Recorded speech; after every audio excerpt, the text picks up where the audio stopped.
Dans le cadre de l'opération Dougokoloko, cette semaine, les femmes ont mené plusieurs opérations. Ainsi, au compte du Théâtre Est, à Ménaka, le 28 mai 2025, une patrouille FAMA dans les localités environnantes a permis d'interpeller un suspect sur moto. Le suspect a été remis aux autorités compétentes pour les investigations. De même, une mission aérienne dans le secteur de Inkadewan a détruit un véhicule suspect et son équipage. Dans le secteur d'Ansongo, le 27 mai 2025, à Tassiga, un combattant terroriste s'est rendu au FAMA. Les 27 et 29 mai 2025, à Gossi, des patrouilles FAMA ont permis de neutraliser des terroristes aux environs de la mare au sud-ouest de la ville de Gossi et dans la localité d'Adjoura. Plusieurs matériels ont été également saisis.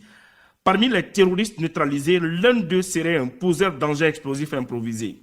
À Kidal, le 29 mai 2025, une patrouille à l'intérieur de la ville a permis de localiser un magasin situé au cœur du marché contenant plusieurs matériels militaires composés de tenues de combat, de chaussures Rangers, de casquettes, de cartouchières, de protège-genoux, d'étuis pour PA et de sacs à sable. Par la suite, un individu suspect a été interpellé. Une enquête a été ouverte. Il est important de signaler la poursuite de la sécurisation du trafic routier sur la route nationale numéro 17 Gao-Ansongo. Ainsi, les FAMA ont assuré l'escorte de plusieurs convois pendant cette semaine sans incident.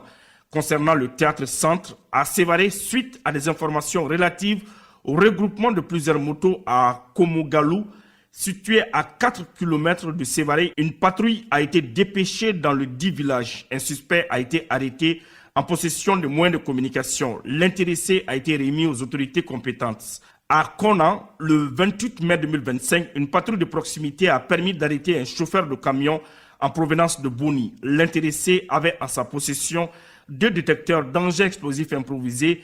Des investigations ont été ouvertes. À Gundam, le 28 mai 2025, une mission de reconnaissance offensive sur l'axe Gundam-Tonka a permis de récupérer des matériels dont 3 motos, 3 talkie-walkie, 2 mines à effet dirigé avec télécommande, une mine à pression, 3 paires de Rangers et divers équipements.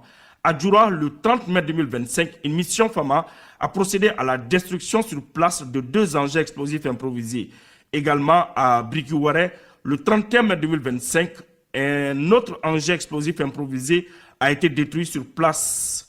En plus des opérations antiterroristes, les FAMA poursuivent les missions de sécurisation des personnes et de leurs biens sur l'ensemble du territoire.